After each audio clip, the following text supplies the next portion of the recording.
안녕하세요. 저는 지금 도로에 있습니다. 오늘은 평소 루틴하고 좀 다르게 어, 일상이 좀 될 것 같아서 저희 아이가 오늘 체험학습을 학교에서 가는데요. 이제 버스 대절하지 않고 아이들끼리 알아서 중앙박물관까지 와라 이렇게 미션이 주어졌더라고요. 근데 중2인 딸은 알아서 이제 친구들하고 잘 가던데 중1 아들은 그 반에 이렇게 지하철을 타본 애들이 없대요. 그래가지고 우리 중1 아이들은 전부 부모님이 박물관으로 태워다 준다고 합니다. 그래서 저도 뭐 좋은 엄마는 아니지만 얼떨결에 오늘 아들을 태워다 주느라 지금 시간이 잠깐 떠서 이렇게 차에서 이야기를 하고 있습니다. 제가 오늘 날씨가 참 너무 좋아요. 하늘도 맑고 조금 쌀쌀하긴 한데 낙엽이 너무너무 예쁘더라고요. 특히 그 용산 중앙박물관 쪽에는 되게 낙엽도 많고 오래된 길이잖아요. 너무 예뻤는데 운전하면서 찍을 수가 없어서 아쉬웠습니다. 이제 오늘은 제가 반찬가게 두 번째 매장으로 옮기면서 일어난 일에 대해서 이야기를 하려고 해요. 여담이죠. 근데 사실 두 번째 가게에서는 너무나도 많은 일이 있었고 또 거기서 배우고 느끼고 만나고 경험한 것들이 정말 많아요. 그래서 한두 번의 이야기로 끝나지는 않을 것 같습니다. 그래서 오늘은 그냥 일어났던 사건들에 관해서 실제적으로 일어났던 그 시간에 따른 사건들에 대해서만 말씀을 좀 드리려고 하고요. 제가 요즘 유튜브 강의 영상을 한두 개씩 보다 보니까 이제 너무 편집도 엉성하고 내용도 없는 것 같아서 도움이 좀 될까 하고 유튜브 강의 영상을 보니까 이제 소위 말하는 어그로를 끌어야 된대요. 제가 저희 반찬가게 손님들에게는 사실 매출이 얼마, 순익이 얼마 이런 얘기는 잘 안 하지만 못하죠. 또 하기가 어려운데 여기서는 그 얘기를 하면서 어그로를 좀 끌어봤습니다. 일단 반찬가게 손님 아니라 모르는 다른 일반인들이 아마 유튜브에는 타겟이 되지 않을까라는 생각이 있어서 공개하기도 했고요. 어그로를 끌기에 좋은 소재이기도 하고 그리고 또 지금 제가 그게 잘 돼서 계속 그렇게 돈을 쓸어 담고 있었다면 아마 지금 이러고 있지는 않았겠죠. 그래서 그 과정에서 느끼고 배운 것들 또한 너무 많고 지금은 다행히 그런 상황이 아니어서 어그로를 한번 과감하게 끌어보았습니다. 사실이기는 해요. 제가 한 3년간은 4년 정도는 한 13억 소득 잡힌 걸로 한 13억 번 것 같습니다. 근데요, 신기하게 돈을 벌기는 했는데 돈이 정말 잘 벌리는구나. 이렇게 뽕에 취해가지고 막 그런 적도 있기는 분명히 있었는데 그 돈을 다 어디다 썼는지는 모르겠어요. 그게 정말 신기하더라고요. 일단은 집을 사기도 했고 차도 사기도 했고 그렇게 여행도 많이 다니고 했는데 굵직굵직하게 생각나는 거 몇 개를 해도 내가 13억을 벌었어? 근데 내가 쓴 거는 이렇게밖에 안 되는데 나머지는 다 어디로 간 거야? 이렇게 생각이 들 만큼의 돈을 지금은 진짜 흔적도 없이 사라져 버렸어요. 그 얘기도 이제 차차 드리겠지만 네, 아무튼 사실이었고 그때는 그렇게 돈을 잘 벌었던 때가 있었습니다. 그게 굉장히 이제 장사가 안 되고 나서부터는 그걸 굉장히 받아들이기 힘들었어요. 그래서 도대체 내가 왜 이런가? 망했나? 손님들한테 뭐가 밉보였을까? 뭐가 변했나? 하고 굉장히 많은 시간 고민하고 받아들이지를 못했어요. 이제 쓰던 씀씀이가 있는데 그렇게 쓸 수 없게 됐다는 것이 굉장히 고통스럽더라고요. 그래서 한 1년간은 실제로도 경제가 어려웠고 경영 상황이 안 좋았고 그래서 1년간은 극도의 고통을 겪다가 지금 다시 이제 조금 마음을 추스린 상태입니다. 일단 이제 두 번째 가게로 간 이야기부터 해볼게요. 두 번째 가게를 그렇게 시부모님의 도움으로 얻게 되는데, 가게를 좀 넓혀서 얻게 돼요. 뭐 여전히 뒷골목이긴 했지만 9평 가게에서 27평 가게로 옮기게 됩니다. 사람들이 많이 물어보기도 해요. 그렇게 돈도 안 남고 빚만 지고 이렇게 남편하고 가족하고 싸우면 왜 그걸 계속 했냐라고 물어봅니다. 솔직히 지금 생각 같았으면 안 했을 것 같아요. 접었을 것 같습니다. 근데 제가 지난번 그 반찬가게 창업의 기초 세 번째 수업에서 손익분기점을 잘 알고 매일 장부를 써야 한다라고 말을 했던 게, 제가 그렇지 못했거든요. 전혀 뭐 장부고 기록이고 손익분기점이 뭔지 아무것도 모르고 그냥 하루하루 주먹 구구식으로 장사를 했기 때문에, 내가 실제로 돈을 벌고는 있는 것 같은데, 어쨌든 생활은 되니까요. 버는 거는 같은데, 안 벌지는 않는데, 근데 왜 빚은 계속 느나? 뭐 이런 상황에 있었기 때문에 빨리 결단을 못 했던 것 같고요. 뭔가 계속 돈을 번다는 느낌이 있었기 때문에. 그리고 또 한 가지 더 중요한 건 손님들의 반응이었어요. 손님들이 계속 매출이 줄고 뭐 완만하게 내려간다거나 그렇게 되었다면 아마 장사를 안 했을 겁니다. 근데 1년 뭐 첫 해에 1,000만 원, 둘째 해에 1,500, 셋째 해에 2,000 이런 식이었긴 해도 매출이 계속 오르고는 있었거든요. 그리고 저희 같은 경우는 지금도 그렇지만 재구매 고객이 거의 80% 가까이 돼요. 그 손님들이 계속 사주시니까, 또 그 손님들이 은근히 계속 늘어나니까, 그래서 거기에 희망을 갖고 버텼던 것 같습니다. 실제로 남니 안 남니 계산도 못했고, 손님들이 그래도 계속 찾아주신다는 거, 조금씩 는다는 거, 거기에 의의를 가졌기 때문에 4년 차에 더 다른 데로 이제 확장을 하고 버틸 수가 있었지, 만약에 계산을 정확히 했다면, 손익분기점이 뭔지 알았다면, 또는 뭐 기회비용, 내가 잃어버리고 있는 것들, 뭐 그런 것들에 대한 생각을 할 수 있는 상태였다면 지금쯤 다른 걸 하고 있었을 수도 있어요. 근데 그때는 그냥 매일 울면서 매일 일하고, 그러면서도 뭐 매일 울고 후회하고 하면서 진짜 매일 하루가 전쟁터고 황폐한 그런 상태였기 때문에, 그런 생각은 전혀 할 수 없이 그냥 어쨌든 빚은 갚아야 되니까 빚은 갚아놓고 끝내자, 이런 마음으로 그냥 버텼던 것 같습니다. 그래서 4년 차에 그렇게 넓은 가게로 이사를 가고 나니까 이제 좀 걱정이 되는 거죠. 사실 그 넓은 가게로 갔던 게, 저희가 9평에서 일하면서 이제 명절이나 대목 같은 때는 굉장히 공간이 작아서 뭐 주문을 많이 받고 싶어도 못 받을 때가 생기더라고요. 그래서 이제 그런 아쉬움처럼 뭐 저런 아쉬움을 넓히고, 엄마도 일할 때 좀 더 편하게 하시고, 저도 마찬가지 수납 공간의 한계를 너무 느끼고 있어서 그렇게 이제 준비 없이 넓은 데로 가기는 갔는데, 희망을 가지고 갔는데 굉장히 걱정이 됐어요. 그때 매출이 4천이 안 되던 상황이었는데, 한 3천 조금 왔다 갔다 하는 상황이었는데, 일단 가게가 넓어지니까 사람을 더 쓰게 됩니다.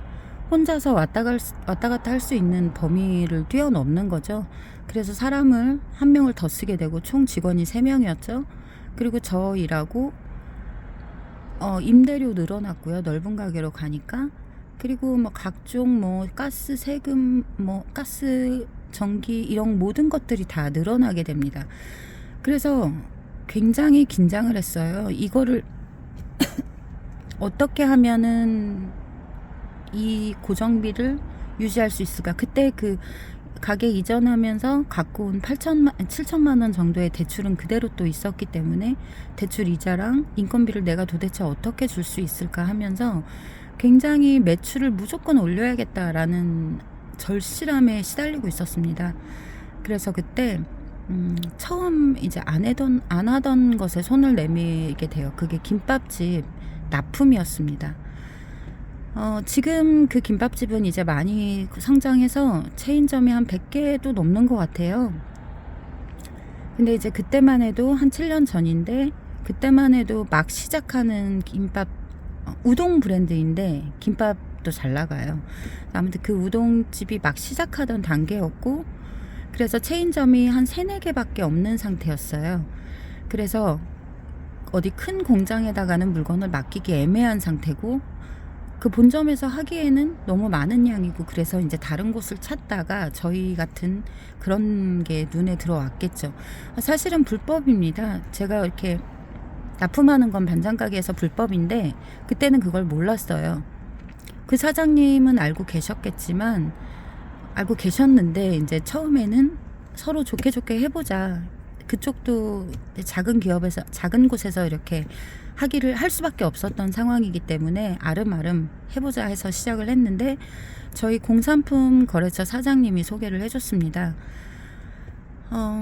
이거는 이제 이것도 여담인데, 이 공산품 사장님이 그 우동 체인점이 커가면서 같이 성장을 해서 처음에 본점 하나만일 때 물건을 대시다가 차츰 가맹점 늘고 지금처럼 막 100개 이상 전국적인 규모를 갖출 때까지 같이 물류를 전담하셔가지고 납품하시고 온 지점 간의 물류 다 해결하시고 그러시다가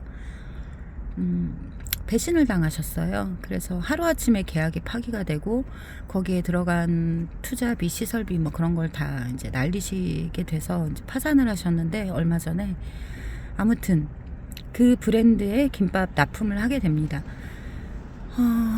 일단은 반대가 굉장히 심했고요. 이제 엄마 같은 경우는 워낙 음식에 프라이드가 있으셔서 납품을 왜 하냐, 더군다나 김밥 재료 따위를 나는 못한다 라는 입장이셨고, 이제 남편이나 주위의 모든 사람들이 다 납품은 이제 원청 기업이 막 맘대로 하면 어쩔 수 없다더라, 다 망한다더라 하면서 반대를 많이 했습니다. 근데 저는 반대하기 이전에 이미 계약하겠다고 약속을 하고 온 상태에서 통보를 했었고, 제가 그때 그걸 맡은 건 단 하나입니다. 그냥 돈이 돌아야 되니까. 김밥집 대표님하고 이제 미팅을 할 때 그래도 한 달에 500은 번다라고 하시더라고요. 뭐 아무리 못해도 500은 가져가게 된다, 내가 그렇게 만들어 줄게. 그래서 그거 하나 보고 시작했습니다.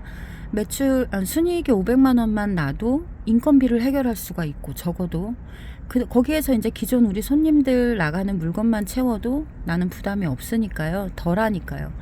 그래서 그 500만 보고 하겠다고 계약을 했고, 계약서를 쓰진 않았고요. 구두상으로.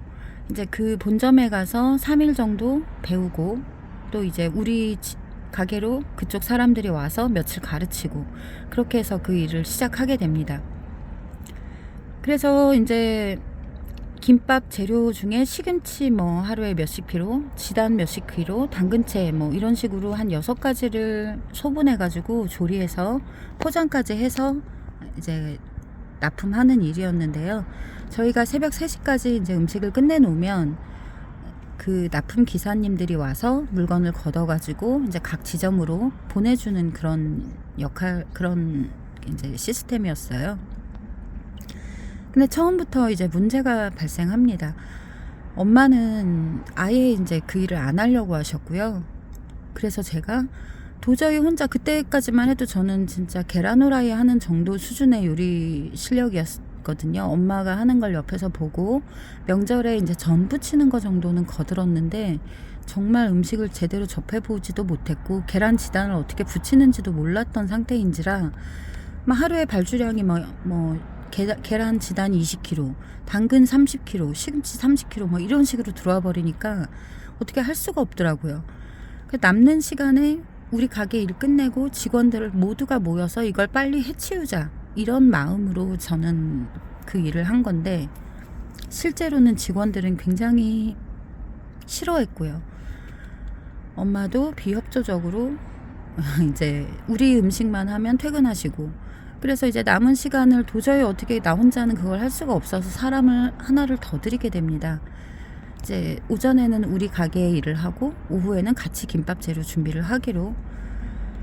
그렇게 하면서도 물량을 못 맞춘 날이 많아요. 이제 처음에는 가맹점이 한 3개, 4개였는데 바로 5개, 6개, 8개 이렇게 되다 보니까 준비해야 되는 양이 20kg에서 40kg가 되고, 막 어떤 날은 다 합쳐가지고 막 100kg 이상 준비를 해야 되고, 그런 날이 굉장히 많았습니다. 그래서 시간을 못 맞추니까 그때도 또 이제 우는 거예요. 울면서 밤새도록 또 지단을 붙입니다.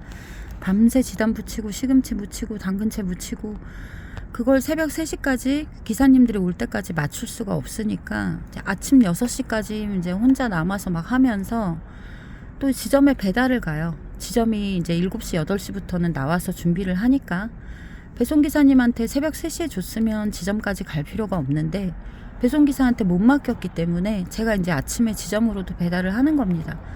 그럼 차 막히기 전에 또 남양주점 갔다가 뭐 상일점 갔다가 금호점 갔다가 정말 많이 울었어요. 그때도.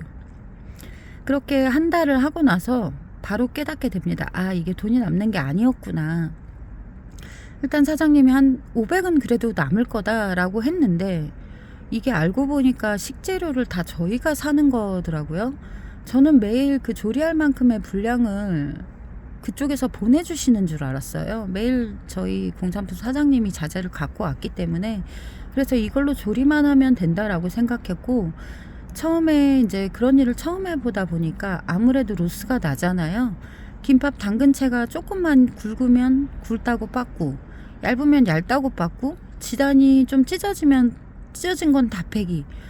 그래서 저는 이제 재료비 생각을 안 하고 품질만 맞추려고 되게 많이 재료를 썼는데 그 재료비가 다 저희한테 청구가 되더라고요.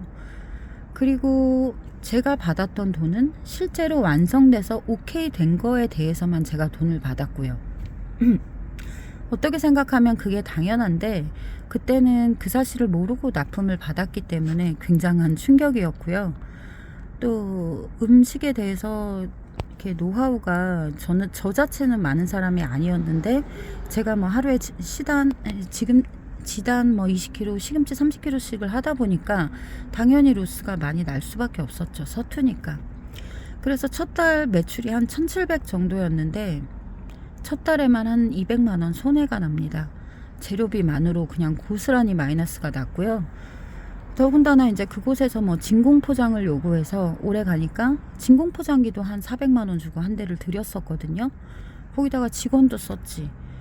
그러니까 첫 달부터 어마어마한 적자가 또 난 거예요. 그래서 아, 이거는 안 되겠다라고 생각을 했는데 이제 그쪽에서 계속 유도하는 거죠. 첫 달이라 그렇다. 둘째 달, 셋째 달 되고 익숙해지면 팩이 거의 없다. 조금만 더 해봐라. 그래서 마음속으로는 이제 저도 이게 아닌데, 돈을 아무리 벌기 위해서여도 매출이 돌아야 돼도 이거는 아닌데 라고 생각을 하지만 일단은 한 달을 더 해보기로 합니다.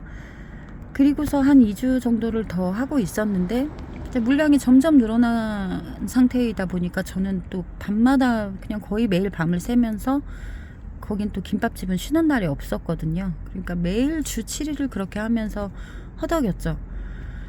그러니까 이제 사건이 납니다.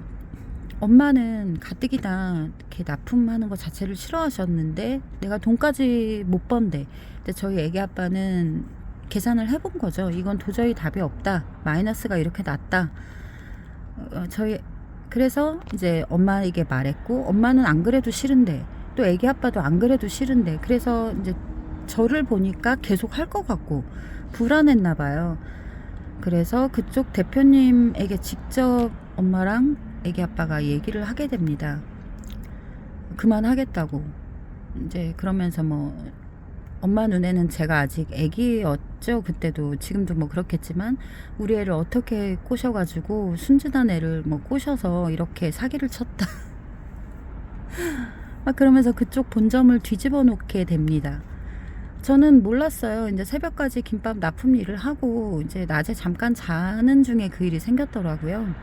가게를 나오니까 막 엉망인 거예요, 분위기가. 그러면서 이제 막 전화가 빗발치는 거죠.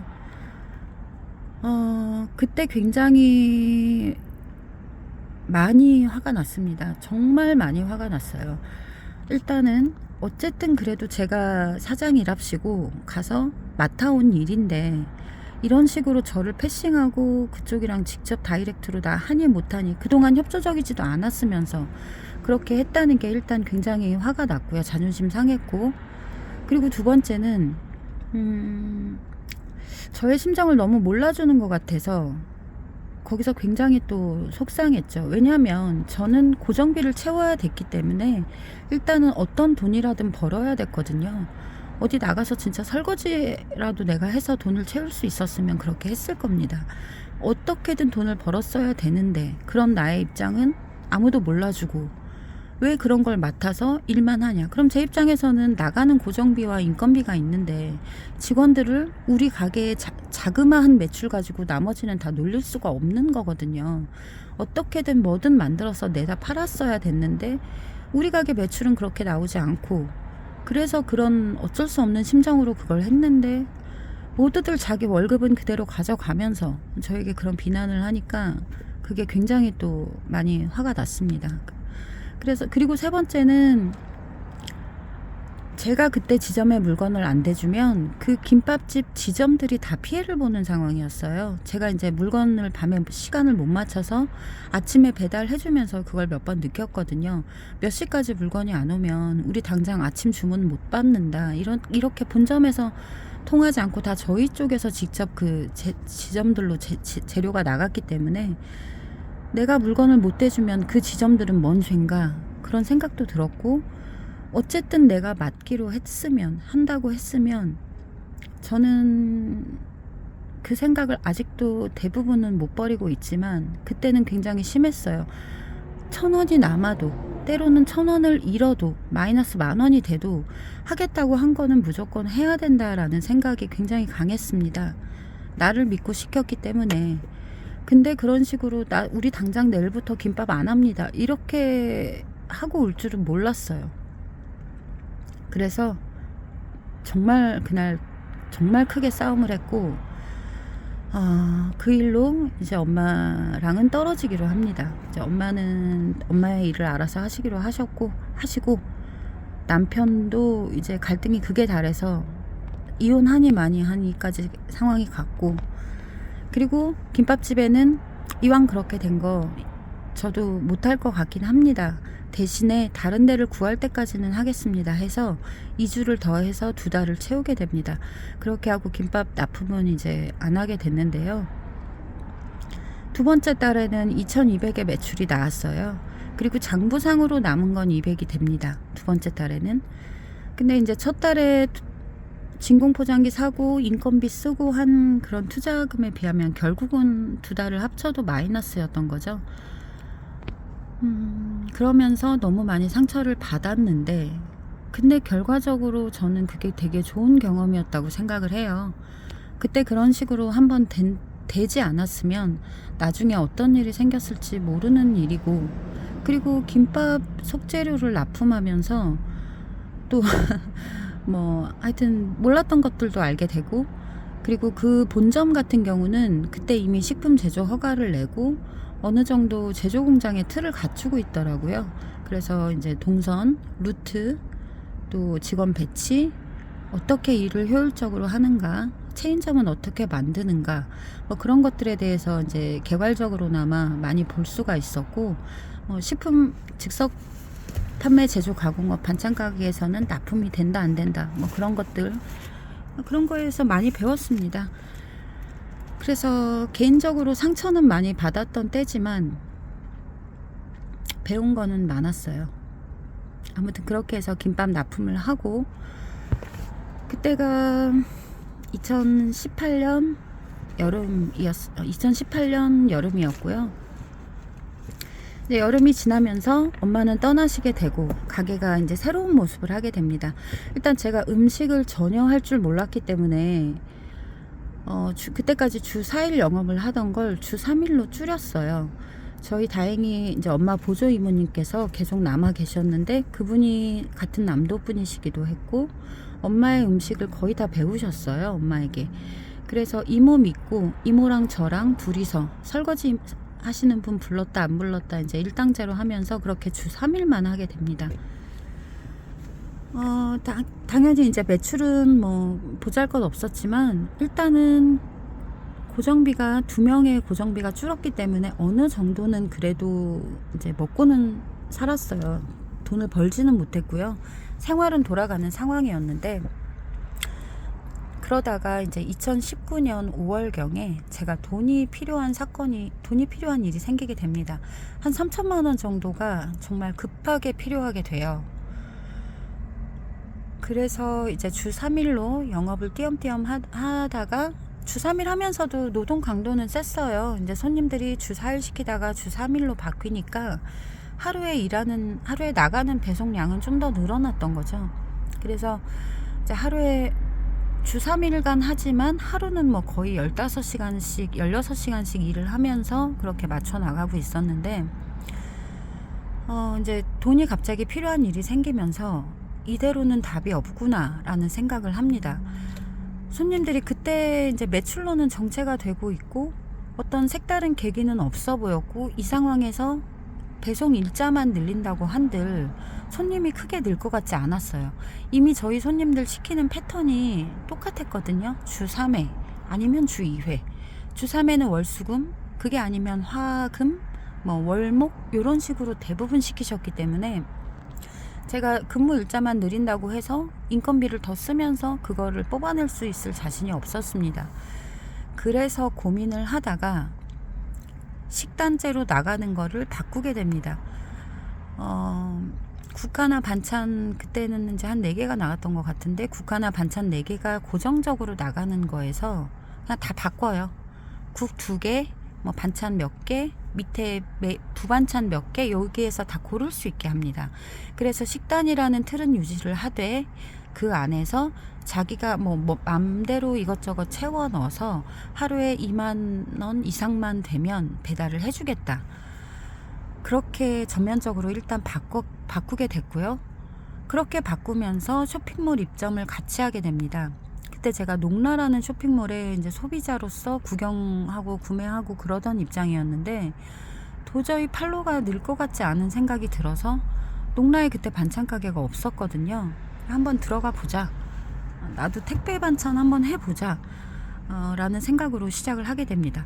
사실 택배 반찬은 제 소신하고 너무 달랐어요. 지금은 워낙 배송 기술과 시간이 빨라져서 그런 게 기호였지만, 그때까지만 해도 먹는 음식을 어떻게 오늘 만든 걸 오늘 안 드리고 오늘 만든 걸 하루 묵혀서 내일 택배로 드리나, 이런 생각이 굉장히 많았습니다. 그래서 저 스스로 그 편견을 깨지 못해서 손님들이 지방에 부모님께 보내주고 싶다 해도 다 거절해 오고 있었던 상태인데, 그때는 일단 돈을 마련해야 됐기 때문에 뭐 그런 거 생각해 볼 겨를이 없이 그냥 입점을 합니다. 그렇게 해서 주 3일은 저희 반찬이 나가고 주 하루는 농라 반찬을 준비하고, 또 그 반찬들도 모두 다 선택할 수 있게 하면서 그때부터 이제 매출이 바로 다음 달부터 2배로 뛰어 올랐어요. 지금 생각하면 믿기 힘든 일이죠. 정말 눈 깜짝할 사이에 자고 난 새에 매출이 2배가 됐다는 말이 정말 그때는 현실이었습니다. 그래서 이제 시작할 때만 해도 매출이 4천 좀 안 되고 막 이런 상황이었는데, 농라 입점하고 주문 방식 바꾸고 나서 바로 그 다음 달부터 7천, 8천 이렇게 올라가게 돼요. 그러면서 사람 충원하면서 하루에 막 18시간씩 일을 해가면서 어찌어찌 하다 보니 2019년 말에는 그 3천만 원, 매달 1,000만 원씩 해가지고 3천만 원 다 갚았고요. 그리고 나서도 매달 1,000만 원씩 빚을 갚았습니다. 그래서 2019년 말에는 제가 그동안 쓴 개인적인 가게를 하면서 썼던 개인적인 빚들이 한 7천 정도 됐는데, 그걸 다 갚았어요. 지금도 기억나는 게, 그 매출이 2배가 돼서 너무 막 황홀하면서도 막 걱정되면서도 막 믿기 힘든 그런 기억과, 그 대출을 모두 다 갚는 날, 그 마지막에는 뭐 대부 업체 대출도 쓰고 막 이랬기 때문에 엉망진창이었는데, 그 대출을 다 갚던 날, 그 마지막 날을 정말 잊지 못합니다. 그래서 2019년 5월경부터 그렇게 입점한 곳에서 대박이 터지고, 또 농라에다가 입점을 하는데 하루밖에 안 팔다 보니까 그 손님들이 전부 저희 홈페이지로 유입이 되는 거예요. 그래서 홈페이지에서도 또 어마어마하게 매출이 나오게 됩니다. 그래서 정말 꿈같은 시간을 보내고 있었어요. 그래서 이제 2019년에는 빚을 거의 다 갚았는데 2020년 초가 되자마자 코로나가 터집니다. 코로나 때부터 정말 돈을 쓸어 담았고요. 그러니까 결과적으로 봤으면 저는 그때는 제가 운이라고 생각을 못했어요. 코로나가 오기 전에 저는 이미 배달 반찬이었고 배달로 털을 잡아 있었고 또 식단제랑 쇼핑몰 입점을 통해서 이미 매출이 2배가 되었기 때문에 난 코로나 덕을 본 게 아니다. 난 내 실력으로 된 거다 라고 생각을 했는데 그 생각이 한 4년 지속됐죠.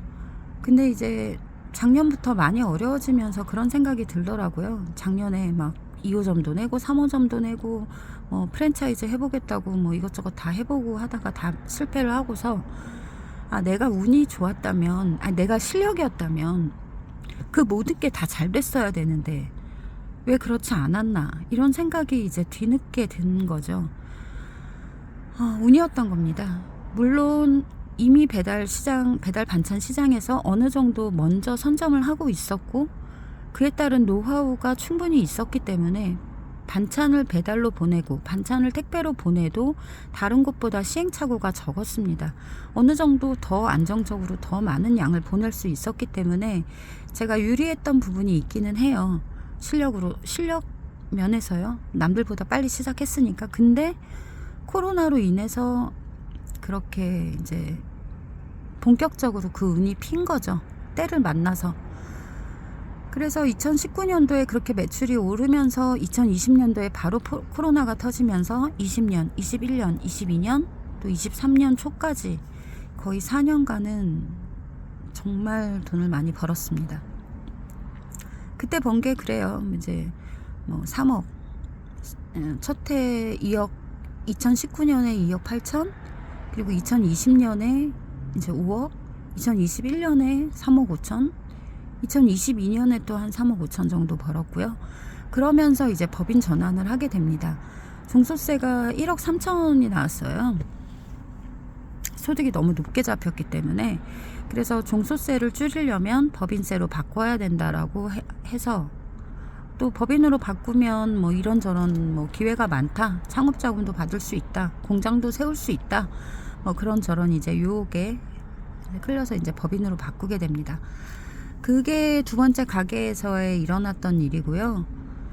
그 중간중간에 정말 많은 사건이 있었습니다. 근데 그 사건들을 다 쓰기엔, 다 지금 말하기엔 너무 힘들고, 일단은 두 번째 가게로 옮겨서 본격적으로 매출이 성장하게 된 계기에 대해서 말씀을 드렸습니다. 네, 구체적으로 어떻게 벌었는지, 어떻게 썼는지 또 그 과정에서 무슨 일이 있었는지는 다음에 여담 시리즈로 다음에 얘기를 하겠습니다. 감사합니다.